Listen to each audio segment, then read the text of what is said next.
officiel qui se décide.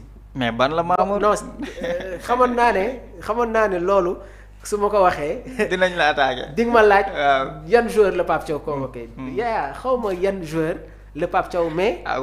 on peut avoir une idée. Il y a des joueurs yi nga xamante ne ils feront partie du voyage. Edouard Mendy. Yann Diouf. Mori Diaw. Krépin Diatta.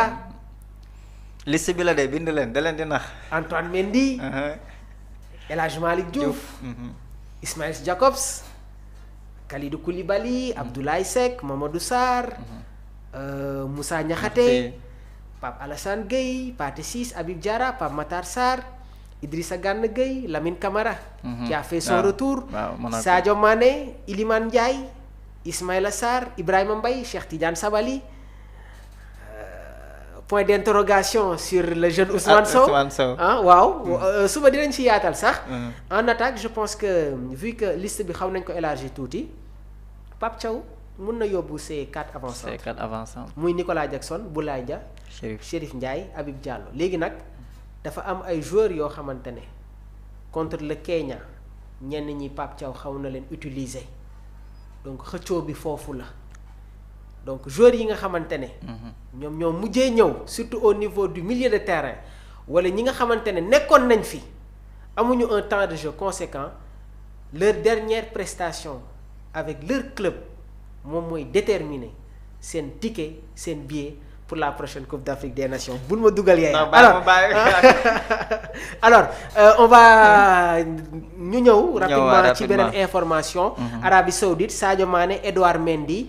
Et Kalidou Koulibaly au repos jusqu'à la CAN.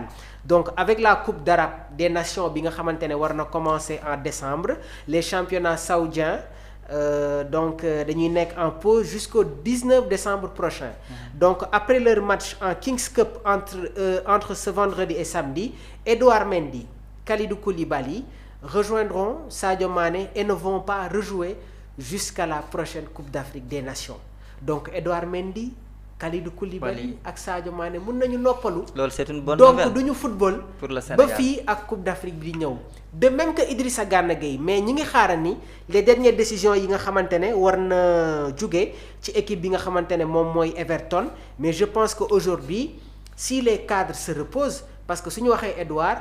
wax Kalidou wax Sadio c'est la colonne vertébrale donc la préparation nag de la Coupe d'Afrique des Nations va débuter plus tôt que prévu pour 3 cadres de l'équipe nationale du Sénégal pour se centrer pleinement à la Coupe d'Arabe des Nations de la FIFA prévue du 1er au 18 décembre au Qatar. L'Arabie Saoudite a décidé de mettre en pause son football des clubs à partir de ce samedi 29 novembre donc seuls les quarts de finale de la Kings Cup seront disputés entre ce vendredi et samedi demain donc cette compétition nag ne concerne plus Sadio Mané bi nga xamante ne Al Nasser dañ ko éliminé Al Ittihad moo ko éliminé lors des 8e finales sur le score de 2-1 donc avant la CAN le meilleur buteur de l'histoire de l'équipe nationale du Sénégal a donc joué son dernier match avec son club face au FC Istiklol donc ce mercredi en Champions League Tour mais l'ancien joueur de Liverpool et du Bayern Munich n'est pas le seul à se mettre au frigo à un mois de la Coupe d'Afrique des Nations. Edouard Mendy Kalidou Koulibaly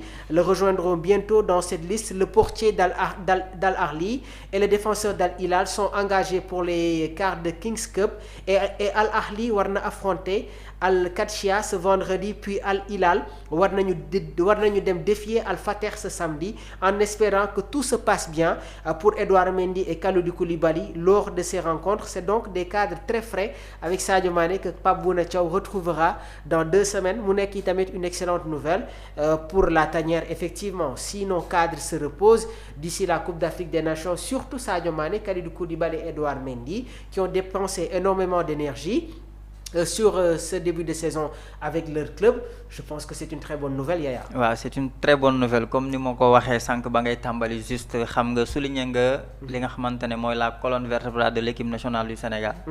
na nga Edouard Kalidou Sadio Mané Idrissa Gana Gueye ay mbiram leeragul ndax dina football avant ou après mais li gën a wóor boo xoolee selon mbir mi nu mu demee ak carton rouge bi nu mu ko jëlee nañ jàpp ni que peut-être Coupe d'Afrique des Nations lay footballaat donc lu ni mel bu amee ñu am ce repos là loolu intérêt Sénégal la avantage Sénégal la voilà kon dinañ ñëw ci compétition bi avec cette fraîcheur te loolu lañ soxla ci ñoom jàpp nañ ni que ay mag lañ donc nit bu ñu jàppee ni que mag nga boo ñëwee fraîcheur boobu dañ koy yittewoo si yow donte ñun en tête en tant que sénégalais. en tant que sportif man jàppuma loolu noonu.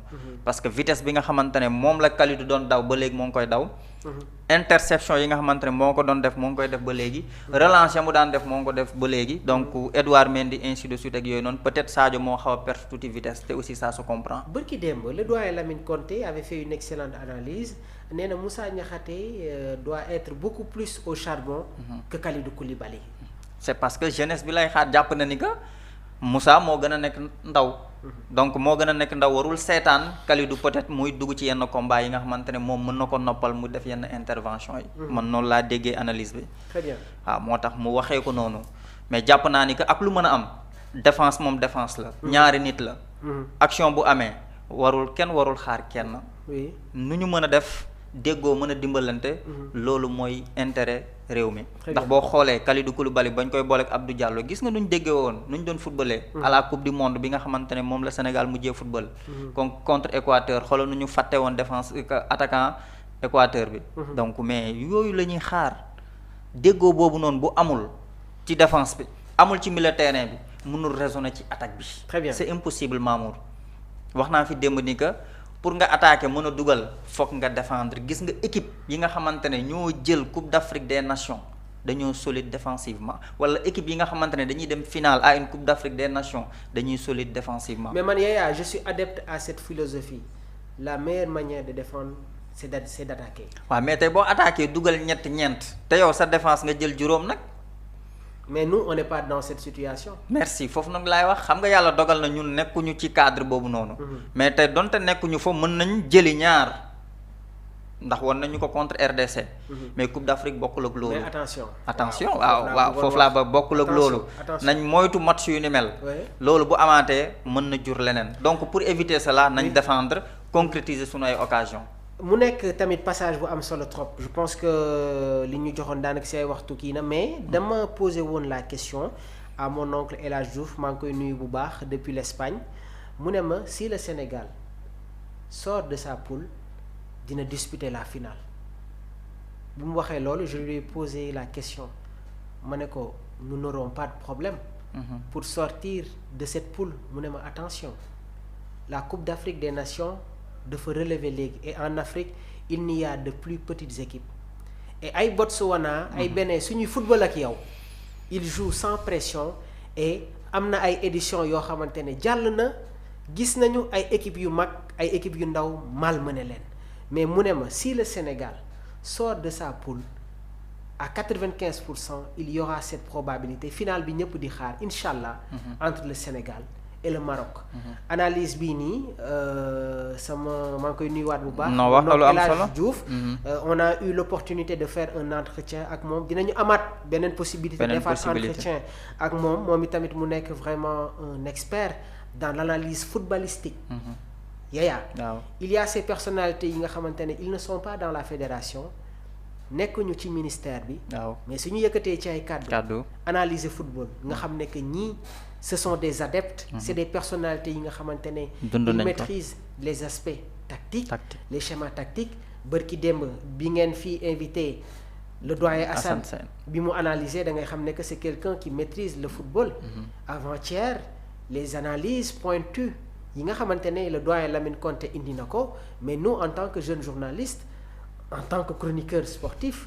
dañ si war a dem jàngat maanaam du doy xam-xam te ñi nga xamante ne ñoom ñoo ñuy seetaan Yaya ils sont nombreux à nous suivre mais ñooñu gën a maîtriser